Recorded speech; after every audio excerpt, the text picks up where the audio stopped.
তো বিশাল বড় বক্তা আলহামদুলিল্লাহ, মনিরুল ইসলাম শরীয়তপুরি, খুব গরম বয়ান করে আলহামদুলিল্লাহ, ইমানকে তাজা করার মতো।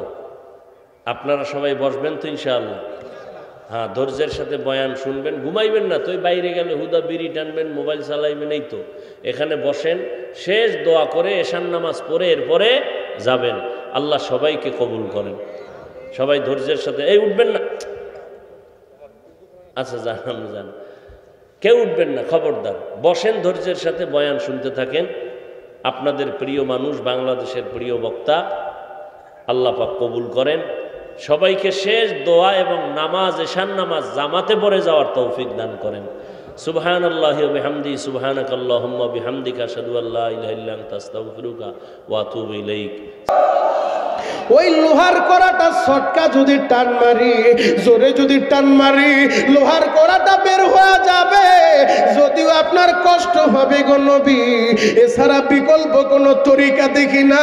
আবু বকর যখন লোহার কড়াটা বের করার লাইগা, আবু বকর যখন সামনের দিকে আগায় গো বাবা, এই আবু উবাদা ইবনে জাররাহ, আমার নবীর পাগল, আমার নবীর আশিক, পেছন দিক থেকে আবু বকর রে ডাক দিছে, ও আমার ভাই আবু বকর, আপনি সামনে আগায়েন না। আজকে উহুদের মাঠে আমার নবীর শরীর থেকে, আমার নবীর মাথা থেকে লোহার কড়াটা আমি আবু উবাদা ছাড়া দ্বিতীয় আর কেউ বের করবে না। আমি আমার নবীর মাথা থেকে লোহার কড়াটা বের করব। আবু বকর দেখে পাগল যেইভাবে আসতেছে, ওরে আজকে ফিরানো যাবে না। আবু বকর সাইডে চেপে গেলেন গো বাবা। এবার আবু উবাদা ইবনে জাররাহ পাগলের মতো দৌড়ে আইসা আমার নবীর মাথা থেকে ওই লোহার কড়াটা কিভাবে বের করবে, তিনি হাত দিয়া বের করতে গেলে ভালোভাবে ধরাও যায় না, আমার নবীর বেশি কষ্ট হবে।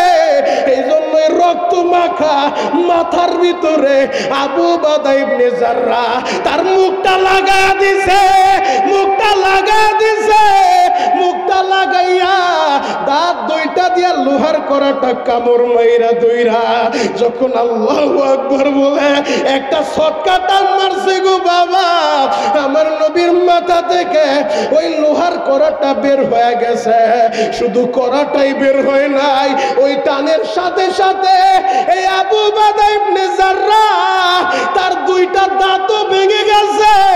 ও ফরিদপুরের যুবকেরা, তুমি কি ভাবছো আমাদের পদ্মার পানি দিয়া ভাসতে ভাসতে ইসলামটা আমাদের ফরিদপুরে আসে? ও সদরপুরের বাইরা, তুমি কি ভাবছো মেঘনার পানি দিয়া ভাসতে ভাসতে আমাদের কোরআনটা এই জায়গায় আসে? না গো বাবা না। আমার নবী সেদিন বললেন, আমার সাহাবীরা ইসলামের জন্য, কোরআনের জন্য যারা আহত হয়েছে, শহীদ হয়েছে, যারা দাঁত ভাঙছে, তাদের ভিতরে উত্তম আমার আবু উবাদা। আমার আবু উবাদা আমার কড়াটা বের করতে যাইয়া দুইটা দাঁত ভেঙে ফেলছে। এই বদরের মাঠে আবু উবাদা যে মুরব্বির গায়ে তরবারি চালাইয়া বডি থেকে মাথাটা আলাদা করে দিল, এই মুরব্বি কে গো বাবা? আপনাদের সামনে আমি তার পরিচয়টাই তুলে ধরব।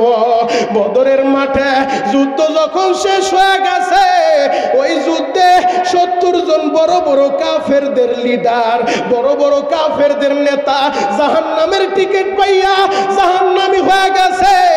আর 70 জন কাফের নবীর কাছে বন্দী হইছে।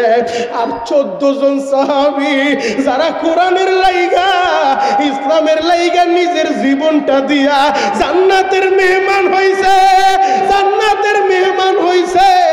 যুদ্ধের পরে আল্লাহর নবী যেই 70 জন কাফের মারা গেছে, 70 জন তো মারা গেছে, আর 70 জন যারা নবীর কাছে বন্দী হয়েছে, আর একটা লাশ দেখে তার বডিটা আলাদা, মাথাটা আলাদা, বডির সাথে মাথাটা নাই গো বাবা। যখন দেখলেন বডির সাথে মাথাটা নাই, মাথাটা খুঁজতে খুঁজতে পেলেন, পাওয়ার পরে দেখে মাথাটা লাগানোর পরে যার গায়ে আবু উবাদা তরবারি চালাইছে, এই লোকটা তো স্বাভাবিক কেউ নয় গো বাবা। এই লোকটা আবু উবাদা ইবনে জাররাহর জন্ম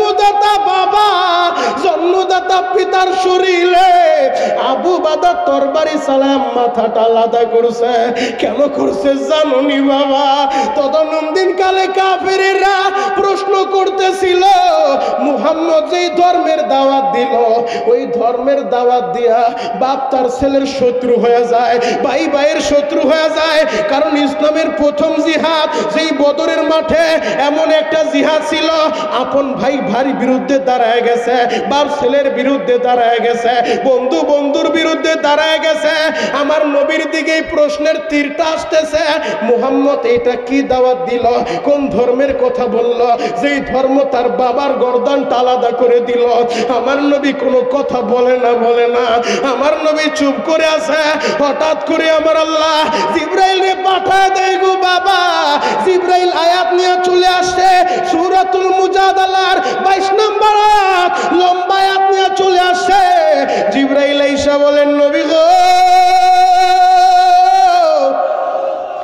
আপনার আবু বাদা বাবার গর্দান আলাদা করে দিছে, আপনার দিকে প্রশ্ন আসতেছে, হয়তো কাজটা কি হয়েছে?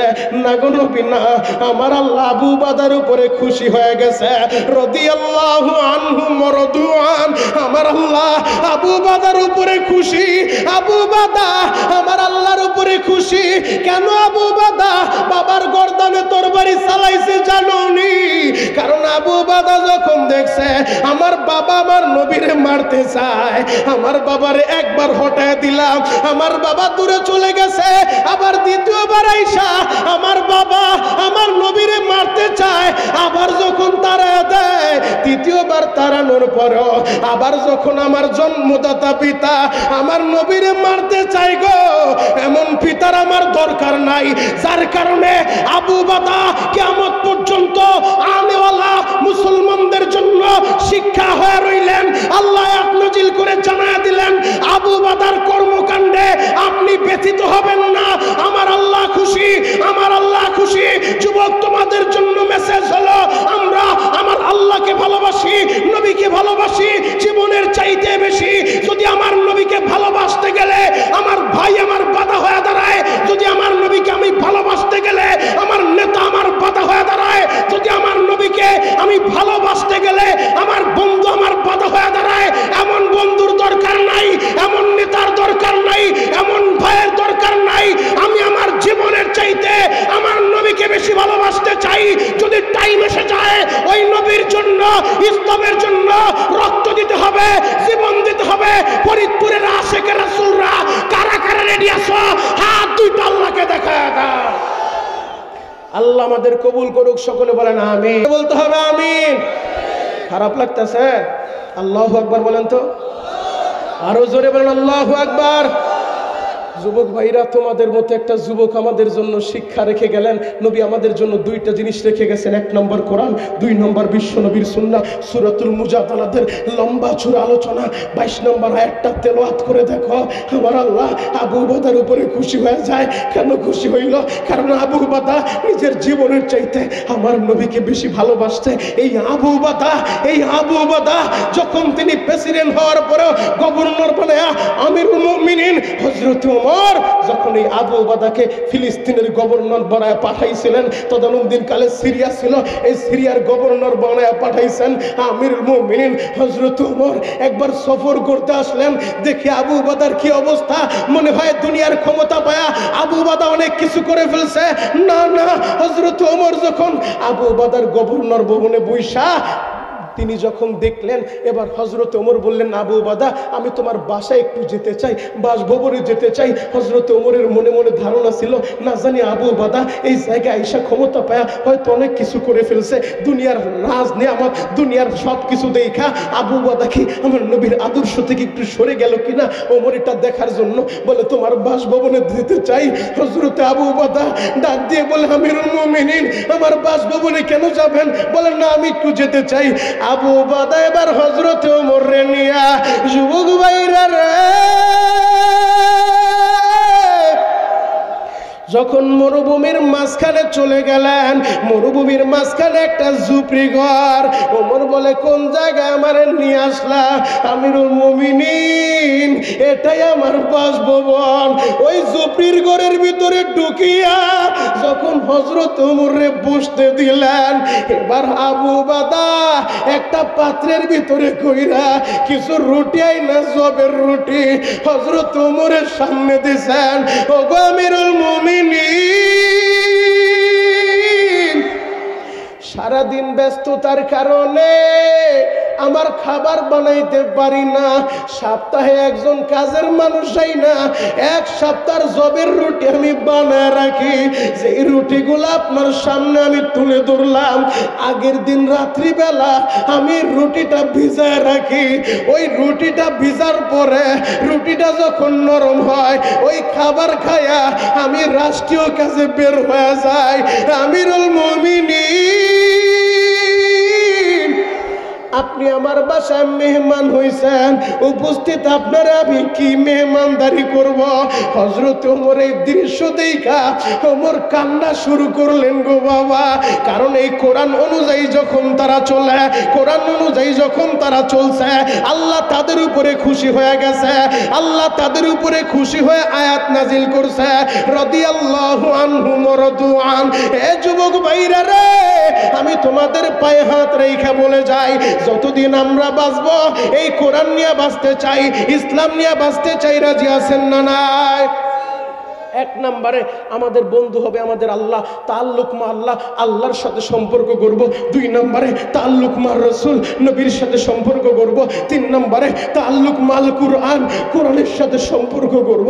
চার নম্বরে তাল্লুক মাল ওয়ালিদাইন, 4 এবং 5 নম্বর সম্পর্ক হবে আমাদের মা বাবার সাথে। কথা বলা ঠিক কিনা? এই 5 জিনিসের সাথে আমাদের সম্পর্ক করতে হবে। যুবক দেখো না, কোরআন অনুযায়ী যারা চলছে, যারা কোরআনকে নিজের জীবনের আদর্শ বানাইছে, তারা দামি হয়ে গেছে। আর যারা কোরআনের বিরোধিতা করছে, তারা ইতিহাসের আস্থা করে নিক্ষিপ্ত হয়েছে। হযরত ওমর এই কোরআন অনুযায়ী, নবীর সুন্নাহ অনুযায়ী চলার কারণে অর্ধ পৃথিবীর শাসক হওয়ার পরেও হযরত ওমর কারো উপরে জুলুম করে নাই, অন্যায়ভাবে বিচার করে নাই। হযরত ওমর রাতের আধারে এক এক পল্লীতে, এক এক মহল্লায় ঘুরে ঘুরে দেখতেন আমার নেতাদের কি অবস্থা, আমার কর্মীদের কি অবস্থা। একদিনের ঘটনা আপনাদের সামনে তুলে ধরবো, এখনই মোনাজাত দিয়ে দিব। যুবক ভাইরা রে, আমিরুল মুমিনিন হযরত ওমর গভীর রাত্রে যখন মরুভূমির আনাচে কানাচে ঘুরতেছে, হযরত ওমর গভীর রাত্রে নজর করে দেখে মরুভূমির ভিতরে একটা ঝুপড়ি ঘর দেখা যায় গো বাবা। ওই ঝুপড়ি ঘরের ভিতরে, ঝুপড়ি ঘরের ছিদ্র দিয়া আহারে আলো আসতেছে। ওমর মনে মনে ভাবছে, না জানি এই জায়গায় কোনো অপকাজ হয়। ওমর যখন ঝুপড়ি ঘরের সামনে দাঁড়াইছে, দেখে ছোট্ট ছোট্ট 2টা বাচ্চা ওই ঝুপড়ি ঘরের ভিতরে বৈশা কান্দে, মাগো তুমি আমাদের কেমন মাগুমা? 3 দিন যাবত আমাদের খাবার নাই, আমাদের কি খাবারের ব্যবস্থা করবা না? আরে মা দুঃখিনী সন্তানদেরকে সান্ত্বনার বাণী শোনায়। একটা পাত্রের ভিতরে সাদা পানি দিয়া আহারে পানিগুলা গরম করতেছে, আর বলে বাবার অপেক্ষা কর, তোদের খাবারের ব্যবস্থা হবে। ওই মহিলা বলে, ওমর কেমন শাসক, ওমরের বিরুদ্ধে আমি আল্লাহর আদালতে মামলা দায়ের করব। ওমর আমাদের খবর রাখে না, হযরত ওমরকে তার মহিলা চিনি না। এবার ওমর ওই ঝুপড়ি ঘরের সামনে দাঁড়ায় ডাক দিছে, মাগো মা, ঘরের দরজাটা একটু খুলো। মহিলাটা ঘরের দরজা খুলছে। কে বাবা তুমি? বলে মা আমি পথিক। মা আপনি এই জায়গায় বাচ্চাগুলা কেন কান্না করে? বাবারে দেখো না, এই বাচ্চাগুলা ক্ষুধার যন্ত্রণায় ছটফট করে, ওদের বাবা জিহাদের ময়দানে যায় শহীদ হয়ে গেছে। আমিরুল মুমিনিন ওমর আমাদের খবর নেয় না। হাসরের ময়দানে ওমরের বিরুদ্ধে আমি মামলা করব। ওমরের গলায় গামছা লাগায়া আমি টানতে টানতে আল্লাহর সামনে দাঁড় করব, ওমরের বিরুদ্ধে আমি মামলা করব। ওই যুবক হযরত ওমর বলে, মা গো আপনি একটু অপেক্ষা করেন, আমি আপনার খাবারের দেখি কোনো ব্যবস্থা করা যায়নি। হযরত ওমর দৌড়ায় চলে গেলেন, খাদ্য গুদামে যায় দারোয়ানদেরকে ডাক দিয়েছেন, দারোয়ানেরা খাদ্য গুদামের ভিতরে কি আছে তাড়াতাড়ি আমার কাছে দে। আটার বস্তাটা আমি ওমরের মাথার ভিতরে উঠায় দে, শুকনা যে খাবারগুলো আছে খেজুর থাকলে খেজুর দে। ওমর বলে আটার বস্তাটা আমার মাথায় উঠায় দে। দারোয়ানেরা ডাক দিয়ে বলে, আমিরুল মুমিনিন আপনি উর্দুজাহানের শাসক, উর্দুজাহানের খলিফা, আপনি আটার বস্তা মাথায় নিতে পারেন না, বোঝাটা আমাদের মাথায় উঠায় দেন। ওমর ডাক দিয়ে বলে, ও আমার সাথীরা, যদি হাসরের ময়দানে আমি ওমরের গলায় গামছা লাইগা যায়, ওই গামছাটা তো আর তোমরা নিবা না। এই জায়গা আমার কাছে অনুরোধ কইরো না, আমি ওমরের মাথার ভিতরে আটার বস্তাটা উঠা দাও, আটার বস্তাটা উঠা দাও। ও ফরিদপুরের বাইরে রে, ওমর এবার আটার বস্তা নিয়া শুকনা কিছু খেজুর নিয়া ওই মহিলার কাছে চলে গেলেন। মাগো এই নেন আপনার খাবার, আপনার বাচ্চাদেরকে তাড়াতাড়ি খাওয়ানোর ব্যবস্থা করেন। এবার মহিলাটা বলে, বাবা আমিরুল মুমিনিন খলিফা না হইয়া, আমিরুল মুমিনিন ওমর না হইয়া তোমার দরকার ছিল আমিরুল মুমিনিন হওয়া। বাবা আমি তো তোমারে চিনি না। হযরত ওমর বলে, মাগো আপনি চিন্তা করবেন না, ওমরের সাথে আমার ভালো সম্পর্ক, আপনার এখন থেকে আর কোনো পেরেশান হবেন না, আপনার সব খাবারের ব্যবস্থা হয়ে যাবে। আল্লাহু আকবার। মহিলা তার ওমরকে চিনে না। যখন হযরত ওমর খাবারটা দিয়া জুপরি ঘরের বাইরে যায় দাঁড়ায় রইছে, সফর সঙ্গীরা ডাক দেয়, আমিরুল মুমিনিন ওই যে মসজিদের মিনারায় ফজরের আজান হয়ে গেছে, চলেন চলেন, আবার আপনাকে নামাজের ইমামতি করতে হবে। আরে নেতা কাকে বলে? যেই জায়গায় যায় সেই জায়গায় নেতা। নেতা মসজিদে গেল নেতা, নেতা জানাজায় গেল নেতা, নেতা যেই জায়গায় যায় সেই জায়গায় নেতা। কথা বলেন ঠিক কিনা? বলে আপনাকে তো আবার মসজিদে নববীতে ইমামতি করতে হবে, আপনি চলেন। আমিরুল মুমিনিন ওমর বলে, একটু অপেক্ষা করো, যেই বাচ্চাদের চোখে আমি পানি দেখেছি, ওই বাচ্চাদের মুখে হাসি না দেখে আমি যাব না, যাব না। বাচ্চাদের মুখে যখন খাবার উঠায় দেয়, বাচ্চাগুলা খেজুর খায় আর আনন্দে বলে, মা গো মনে হয় এই যুবকটা সাধারণ কোনো মানুষ না, এটা আল্লাহর ফেরেশতা। আল্লাহু আকবার। আরো জোরে বলেন না আল্লাহু আকবার। ওমর যখন বাচ্চাদের মুখে হাসি দেখছে, এবার ওমর মসজিদে নববীতে চলে গেছে। ফজরের নামাজের পর হযরত ওমর মুসল্লিদের অভিমুখ হয়ে ডাক দিয়ে বললেন, অমুক জায়গায় জুপরি ঘরে একজন মহিলা বসবাস করে, তাড়াতাড়ি যাও, পুলিশ বাহিনীরা ওই মহিলাকে নিয়ে আসবা, যদি মহিলা আসতে না চায় তাকে জোর করে ধরে নিয়ে আসবা। ফজরের নামাজের পরে পুলিশ বাহিনীরা যখন চলে গেছে, রাতের অন্ধকারে তো যুবকের সাথে যে ঘটনা ঘটছে এটা মহিলা একা জানে। যখন ফজরের নামাজের পরে পুলিশ বাহিনীরা যায় বলে, আমিরুল মুমিনিন ওমর আপনাকে তলব করছে, এখনই আপনাকে মসজিদে নববীতে যেতে হবে, আমাদের কাছে ওয়ারেন্ট আছে, যদি আপনি যেতে না চান আপনাকে জোর করে নিয়ে যাবো। মহিলা তো কাঁপাকাঁপি শুরু হয়ে গেছে। আল্লাহ রে, রাতে তো ওই যুবক বলছিল ওমরের সাথে ভালো সম্পর্ক, আমি তো ওমরের বদনাম বলছি যে ওমরের গলায় গামছা লাগায়া আল্লাহর আদালতে দাঁড় করব, নাকি ওই যুবকটা আবার ওমরে বলে দিছে, এই জন্যই তো ওমর মনে হয় পুলিশ বাহিনী পাঠায় দিছে। মহিলা ভয়ে কাঁপতেছে, আমি তো এমন কোনো অপরাধ করি নাই। পুলিশ বাহিনীরা বলে কোনো কাজ হবে না, আপনাকে যেতেই হবে। এবার মহিলা কাঁপতেছে আর বলে, আল্লাহ আমার ইজ্জতের হেফাজত করো, আল্লাহ আল্লাহ আমাকে হেফাজত করো, আল্লাহ আল্লাহ গো আমি তো তেমন অপরাধ করি নাই, আমি শহীদের বিবি, আমার স্বামী শহীদ হয়েছে, আল্লাহ আমি ওমরের বিরুদ্ধে হয়তো রাত্রে কিছু কথা বলছি, আল্লাহ তুমি আমাকে হেফাজত করো। এই ভয়ে মহিলা যখন মসজিদে নববীর দিকে যাচ্ছে, ওমরও বসে আছে। ফজরের নামাজের পরে হযরত ওমর যখন বলছেন আজকে বিচার হবে, একটা বিচার আপনারা না দেখে কেউ যাবেন না। সব মুসল্লি আগ্রহের সহিত তাকায় রয়েছে, না জানি কি বিচার, আজকে কার বিচার হয়ে যায়, কার গর্দনটা পড়ে যায়। কারণ ওমর তো রাতের অন্ধকারে গোপনে গোপনে সব খোঁজ খবর নেয়, সব এলাকায় সফর করে, কোন এলাকার কি অবস্থা না জানি, রাতের অন্ধকারে কোন জায়গায় কোন অপকর্ম দেখছে না জানি, আজকে কার বিচার হয়ে যায়। সবাই আগ্রহের সহিত তাকায় রয়েছে। দূর থেকে যখন মহিলা আসতেছে, হযরত ওমর বলে, তোমরা জায়গা করে দাও, ওই মহিলাটাকে সামনে আসতে দাও, ওই মহিলাটাকে সামনে আসতে দাও। আল্লাহু আকবার।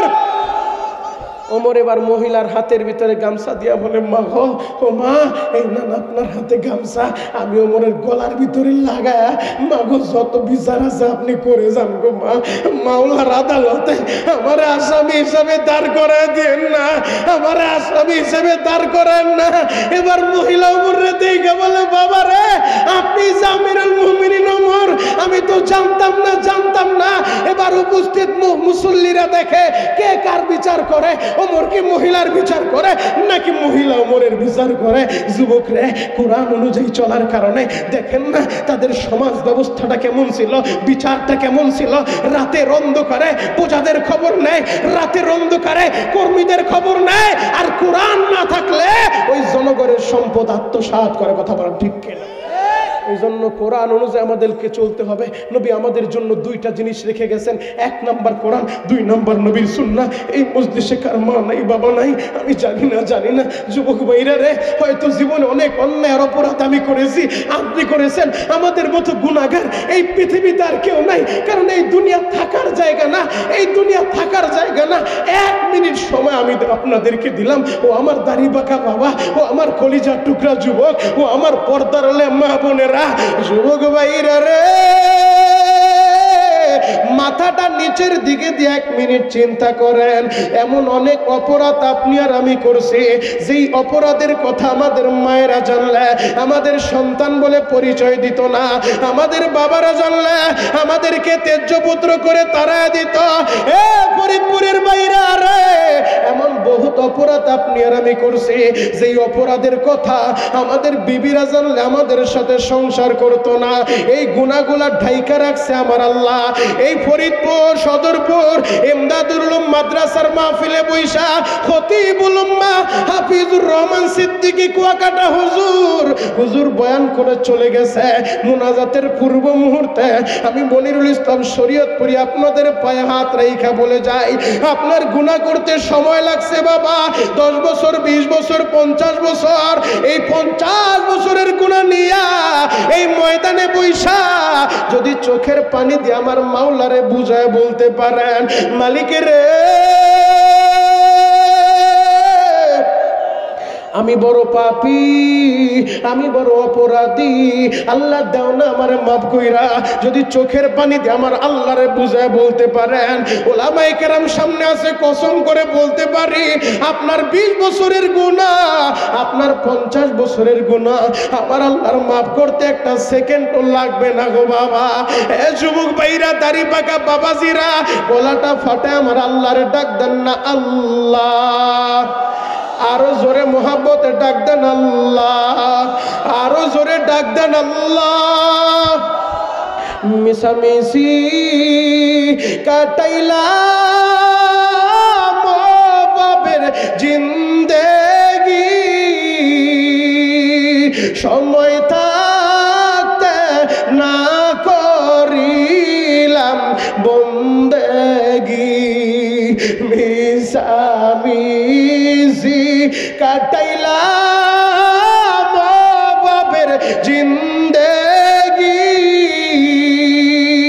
সময় থাকতে না করিলাম বন্দেগি, নিজের হাতে বান্দা তুমি মালিক বানায়া, কেমনে দিবা জাহান্নামে ফালায়া, আল্লাহ তুমি কবুল করো সদরপুরবাসী রে, মাফ করিয়া উঠাইবা হাসরে, মালিক রে কুদরতের নজরে একটু তাকা দেখো। আজকে 23 নভেম্বর 2023 সালে এই ফরিদপুর সদরপুর ইমদাদুল উলুম মাদ্রাসায় হাফিজুর রহমান সিদ্দিকী কুয়াকাটা হুজুরের বয়ানের পরে আমি গুনাহগার তোমার পাগলদেরকে নিয়া এই গভীর রাত্রে তোমার পাগলের আল্লাহ বলে ডাক দিছে গো আল্লাহ, তোমার কি মায়া লাগে না গো? তোমার তোমার কি দয়া লাগে না গো আল্লাহ? তুমি দাও না এদেরকে মাফ কইরা। এই মজলিসে কার মা নাই বাবা নাই, আল্লাহ মা বাবারে মাফ করে দাও। আজকের মাহফিল আমাদের নাজাতের ওসিলা বানায় দাও। চিৎকার মেরে বলেন আমিন। আরো জোরে বলেন আমিন। বাবা তাহলে জীবনে যতদিন বাঁচবো কোরআন নিয়ে বাঁচতে চাই, নবীর সুন্নাহ নিয়ে বাঁচতে চাই। রাজি আছেন না নাই? আর এমদাদুল উলুম মাদ্রাসায় আজকেও আমি শুনলাম 5 জন ছেলে জেলা পর্যায়ে প্রতিযোগিতা দিতে গিয়েছে। গর্বে বুকটা ভরে যায়। এই 5 জনের ভিতরে আজকে ওদের মাদ্রাসার মাহফিল, হেফজোখানার 5টা ছেলে প্রতিযোগিতা দিতে গেছে। আমাকে মাদ্রাসার হুজুর জানাইলো 2 জন ছেলে সেই 5 জনের ভিতরে বিজয়ী হয়েছে। আলহামদুলিল্লাহ বলেন। যেই বাচ্চাগুলো আপনাদের এই মাদ্রাসার ফসল, এমদাদুল উলুম মাদ্রাসার ফসল। এই মাদ্রাসার রাত্র 3টার সময় এসে দেখবেন গরিবের সন্তানগুলা, অনেকের মা নাই বাবা নাই, রাত্র 3টার সময় ঠান্ডা পানি দেওয়া ওযু বানায় এই বাচ্চাগুলা কোরআন পড়তে থাকে। এই বাচ্চাগুলা কোরআন নিয়ে বসে যায়। ভাই বেশিরভাগ গরিবের ছেলেগুলা মাদ্রাসায় পড়ে। আমি গুনাহগার, ঢাকা কেরানীগঞ্জে 4টা মাদ্রাসা চালাই। এই যে বাসানি হুজুর মাদ্রাসা চালায়।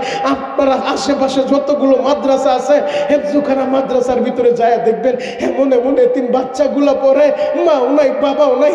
আমি গুনাহগার, একটা এতিমখানা চালাই ঢাকা কেরানীগঞ্জে। আমার জীবনের স্বপ্ন আর একটা গোরস্থান আমি করতে চাই।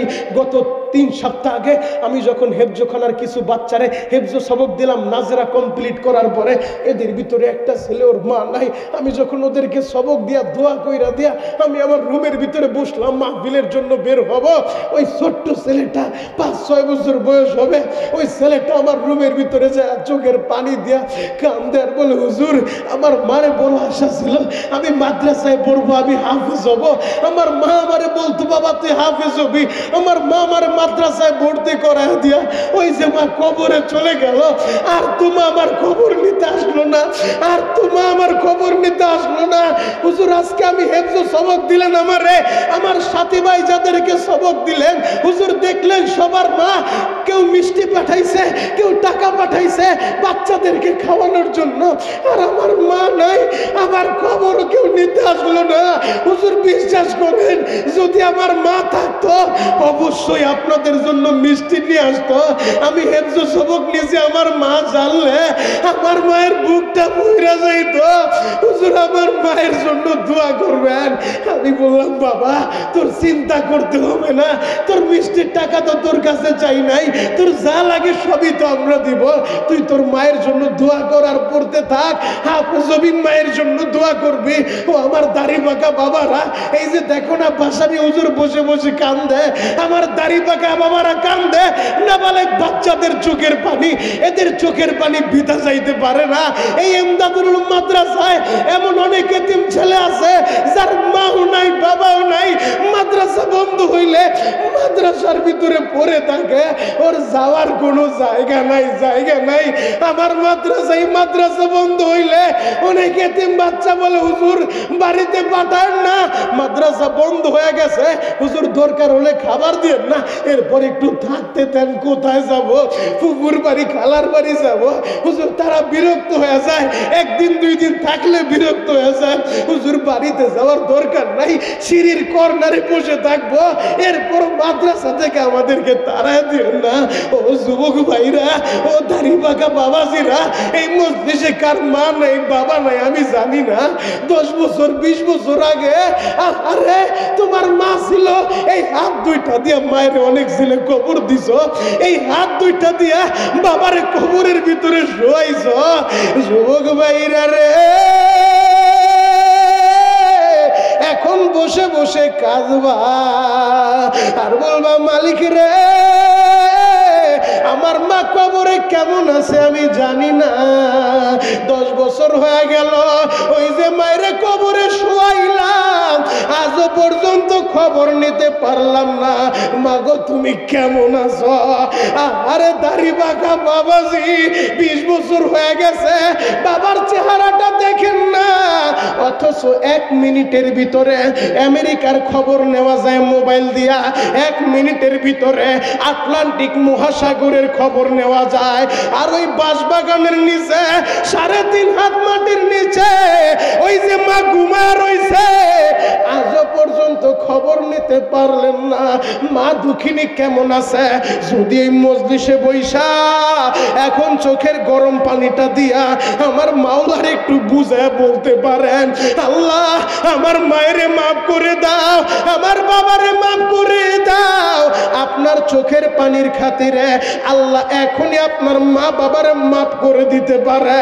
ও আমার দাড়ি পাকা বাবারা, আমার দিকে নজর করে দেখেন, আমি শরীয়তপুরীর হাতে একটা ঘড়ি আছে দেখেন, আমার চোখে চশমা আছে দেখেন, আমার মাথায় টুপি আছে দেখেন।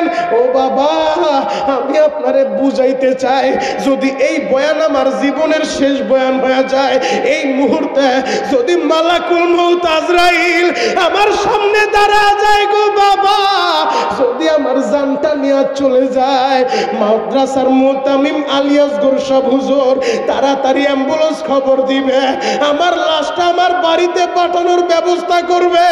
আমার এই হাতের ঘড়িটা এই হাতে থাকবে না গো বাবা, আমার এই চোখের চশমাটা এই চোখের ভিতরে থাকবে না, আপনার গায়ের পোশাকটা আপনার গায়ের ভিতরে থাকবে না। আমার মা বোনেরা, বাসা বাড়িতে বৈশা চোখের গরম পানিটা দিয়া আমার মাওলার একটু বুঝায় বলেন না মা। ও আমার দাড়ি পাকা বাবারা, ও আমার কলেজ পড়ুয়া ভার্সিটি পড়ুয়া যুবকেরা, আমি তোমাদেরকে বলে যাই, আজকের এই দোয়া আজকের এই মাহফিল না জানি আপনার আমার জীবনের শেষ মাহফিল হয়ে যায়। যদি মালাকুল মউত আজরাইল আমাদের সামনে দাঁড়া যায় গো, হাফিজুর রহমান সিদ্দিকী কুয়াকাটা হুজুর এই যে বয়ান করে চলে গেল, এমনও তো হতে পারে ওই মাহফিলে যাওয়ার আগে আল্লাহ তারে নিয়ে যাইতে পারে। এমনও তো হতে পারে যেই শ্রোতারা বসে বসে বয়ান শুনতেছেন, বাসায় যাওয়ার আগে আজরাইল আপনারে নিয়ে যাইতে পারে। যদি আজকের এই দোয়া আপনার জীবনের শেষ দোয়া হয়ে যায়, আজকের এই মাহফিল আপনার আমার জীবনের শেষ মাহফিল হয়ে যায়, ও আমার দাড়ি পাকা বাবারা, চোখের পানি দিয়ে আমার আল্লাহর একটু বুঝায় বলেন না, আল্লাহ আমারে মাফ করে দাও, আমি বড় পাপী, আমি বড় অপরাধী, আমার মতো গুনাহগার এই পৃথিবীতে আর কেউ নাই, আল্লাহ দাও না আমারে মাফ কইরা। চিৎকার মেরে একটা ডাক দেন না আল্লাহ, আরো মোহাব্বতে ডাক দেন আল্লাহ, আরো জোরে ডাক দেন আল্লাহ। যুবক ভাই, আমার মন বলে আজকের দোয়া কবুল হয়ে যাবে। লোককে কম বেশিটা দেখার বিষয় না, মায়ের পাগল সন্তানদের চোখের পানি আল্লাহ ফিরে দিতে পারে না। ওই যে দেখো মায়ের পাগল সন্তান, হয়তো মায়ের কথাটা মনে পড়ে গেছে, এই যে দেখো বলে হুজুর আমার বাবার লেগে দোয়া কইরেন, বাবার কথাটা মনে পড়ে গেছে। বাবা রে, 10 বছর আগে তোরে কবরে রাখছি রে বাবা, আজও খবর নিতে পারলাম না বাবা, তুই কবরে কেমন আছো? ওই যে দেখো চিৎকার মেরে মেরে কান্দে, কেন কাঁদে জানো? বুকটা বাইরে দেখো, মায়ের জন্য বাবার জন্য এই বুকের ভিতরে কত ব্যথা। আমি শরীয়তপুরি এই বছর রমজানও মক্কা মদিনায় ছিলাম, কাবার গিলাপটা দইরা দোয়া করে আসছি, আল্লাহ বাংলাদেশে গেলে আমি যত মাহফিলে যাব, যে মায়ের পাগল ছেলেগুলা আমার মাহফিলে বৈশা কাঁদবে, একবার হইলো তোমার ঘরটা তুমি ধরাইবা, একবার হলো তারে তুমি হজ করাইবা, একবার হলো তোমার বন্ধুর রওজাটা জিয়ারত করাইবা। যুবক ও আমার মায়ের পাগল সন্তানেরা, তোমার মনটাই কি চায় না কাবা ঘরটা দেখবা? তোমার মনটাই কি চায় না সেই নবীর জীবন দিয়া ভালোবাসলা, ওই নবীর রওজার পাশে দাঁড়ায় একবার সালাম দিবা, আসসালাতু ওয়াসসালামু আলাইকা ইয়া রাসূলুল্লাহ, আসসালাতু ওয়াসসালামু আলাইকা ইয়া হাবিবাল্লাহ। বলতে পারো শরীয়তপুরি ভাই, আমার তো টাকা নাই, আমি রিকশা চালাই, আমি দোকানের কাজ করি, আমি খেতে কাজ করি, আমি কিভাবে হজে যাব? বাবা, মক্কা মদিনা দেখতে টাকা লাগে না, টাকা লাগে না, কপাল লাগে কপাল। এখন চোখের পানি দিয়ে বুঝায় বলো, নেওয়ার মালিক আমার আল্লাহ, কিভাবে নিবে আল্লাহ জানে। কথা বলেন ঠিক কিনা? চোখের পানি দিয়া আশা নিয়া মায়ের জন্য এখন দোয়া করবা। চোখের পানি দিয়ে আল্লাহরে বুঝায় বলবা, আল্লাহ তুমি কি পারো না আমার মায়েরে মাফ করতে? আমার মা অসুস্থ, বাবা অসুস্থ, আল্লাহ দেও না আমারে মাফ কইরা। যদি চোখের পানি দিয়া বলতে পারো আমি গুনাহগার বলে গেলাম, অবশ্যই আল্লাহ তোমার মা বাবারে মাফ করে দিবে। ও আমার তলবেলেম বাবাজিরা, আমি তোমাদেরকে বলে যাই, তোমরা কি শামসুল হক ফরিদপুরে হইতে চাও? 11 জন ছেলে একজন শেষ করে মাথায় পাগড়ি নিলা, ও হাফেজ সাহেবেরা তোমরা কি জামানার পর ওলি হইতে চাও? আহমদ শফি সাহেব হুজুরের মতো বুজুর্গ হইতে চাও? ইমাম থানভী হইতে চাও? ওস্তাদের দোয়া নিয়ে চলবা, কোনোদিন ওস্তাদের মনে কষ্ট দিও না। ওস্তাদের দোয়া নিয়া, মা বাবার দোয়া নিয়া, মুরব্বীদের দোয়া নিয়ে চলবা।